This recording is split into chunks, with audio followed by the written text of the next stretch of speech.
Ներքին գործերի նախարարությունը հաղորդագրություն է տարածել, որում ասվում է, որ տարբեր սոցիալական հարթակներով նկատելի են հայտարարություններ կեղծ վարորդական վկայականների վաճառքի մասին, ընդ որում հանցագործները վստահեցնում են, որ այդ կեղծ վարորդական վկայականներն իրենց ամբողջական տվյալներով կմուտքագրվեն համապատասխան պետական մարմինների տվյալների շտեմարան եւ կդառնան օրինական։ Այդ հայտարարությունների հիմնական նպատակը դրամական միջոցների հափշտակությունն է, վստահեցնում է ՆԳՆ քրեական ոստիկանության կիբերհանցագործությունների դեմ պայքարի վարչության պետ ոստիկանության փոխգնդապետ Հայկ Մկրտչյանը։ Հանցագործները որևէ եղանակով չեն կարող կեղծ վարորդական վկայականներ մուտքագրել պետական մարմինների տվյալների շտեմարան, իսկ եթե փորձեք ձեռք բերել որևէ կեղծ վարորդական վկայական, անձնագիր կամ որևէ փաստաթուղթ, ապա դուք եւս կդառնաք հանցագործության մասնակից անձ։ Տարածված հաղորդագրության մեջ մասնավորապես նշվում է, որ եթե որևէ սոցիալական հարթակում տեսել եք նմանատիպ հայտարարություն, ապա այդ տեղեկատվությունը փոխանցեք ՆԳՆ ոստիկանություն կամ զանգահարեք ՆԳՆ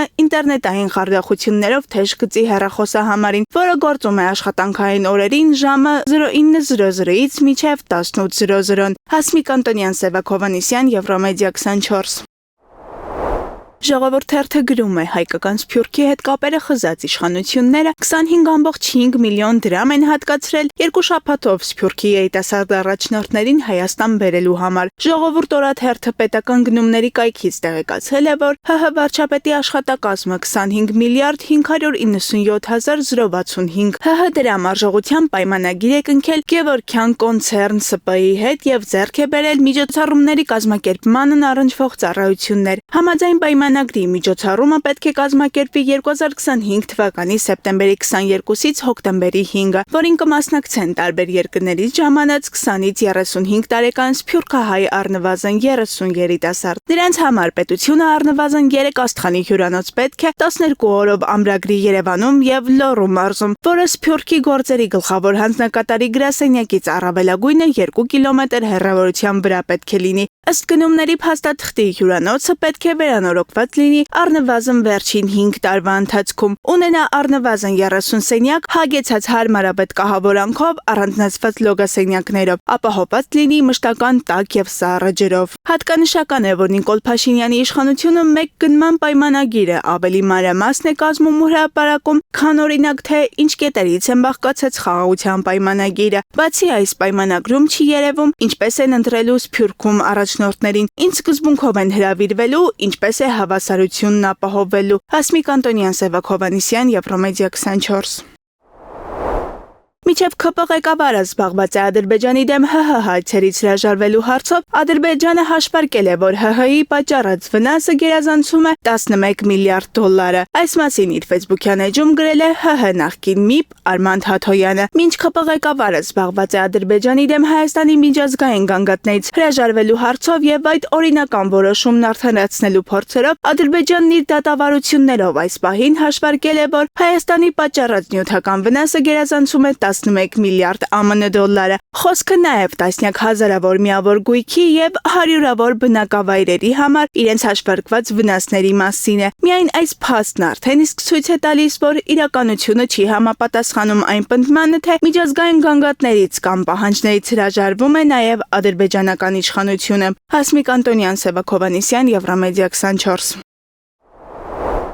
Հրապարակ թերթը գրում է. Աժոյում 5 ժամից ավել տևած քննարկմանը ՀՀ արտգործնախարարը այդպես էլ հստակ չպատասխանեց խաղաղության համաձայնեցված պայմանագիրը արդյոք երաշխավորում է, որ ադրբեջանական զորքերը դուրս կգան ՀՀ սուվերեն տարածքից։ Հիշեցնենք, որ արդեն քանի տարի է Ադրբեջանն օկուպացրել է ՀՀ սուվերեն տարածքից մոտ 200 քառակուսի կիլոմետր տարածք։ Հարց հնչեց նաև, թե արդյոք տարածաշրջանում եւ մասնավորապես Հայաստանում տիրելու է խաղաղություն, երբ փաստաթուղթը կնքվի, կամ արդյոք առանց ածանցյալ պահանջների ընդունման ստորագրվելու է խաղաղության փաստաթուղթը։ Խոսքը 350 հազար ադրբեջանցիներին Հայաստան բերելու, Զանգեզուրի միջանցք կոչվածը տալու, սահմանադրությունը փոխելու, ռազմական հանցագործներին Ադրբեջանին հանձնելու պահանջների մասին է։ Ավելին, ԱԳՆ-նախարարը լրագրողների հետ ճեպազրույցում գրեթե ասաց. «Ցավոք կան նման պահանջներ, դա լավ չէ եւ պետք է այնպես անենք, որ այդ նախապայմանները առաջ քաշվեն»։ Ստացվում է, որ Նիկոլ Փաշինյանն այլևի հետ փորձում է փրկել իր վարկանիշը։ Հարությանը հավատացնելով, թե խաղաղության պայմանագրի բանակցություններն ավարտվել են եւ իր խոստացած խաղաղության դարաշրջանը շուտով բացվելու է։ Մինչդեռ իրականում այդ հայտարարությունները դեռ ոչինչ չեն նշանակում։ Իդեպ ողջ քննարկման ընթացքում Միրզոյանն այդպես էլ չասաց, թե ինչ փոխզիջումների է գնացել ադրբեջանական կողմը։ Փոխարենը տանում էր այն գիծը, որ եթե չհամաձայնեին ադրբեջանական պահանջներին, պատերազմ էր լինելու։ Իդեպ ԿՊ-ում 3 համար մեկ դրություններ հայտարարվել Միրզոյանի այցի առիթով։ Արտաքին հարաբերությունների հանձնաժողովում կառավարության ծրագրի անցած տարվա գործունեության քննարկմանը եկել էր նաև ԿՊԱ-ական կռվող բրիգադը, որոնք հանձնաժողովի անդամ չէին, բայց մինչև վերջ մնացին, որ եթե խոսակցությունը ընդդիմությունը թեժացնի, մարտի նետվեն։ Ներկա էին Սիսակ Գաբրիելյանը, Ռուստամ Բաքոյանը, Արմեն Խաչատրյանը, Նարեկ Ղահրամանյանը, միայն Վահագն Ալեքսանյանը չկար։ Հասմիկ Անտոնյան, Սևակ Հովհաննիսյան, Եվրամեդիա 24։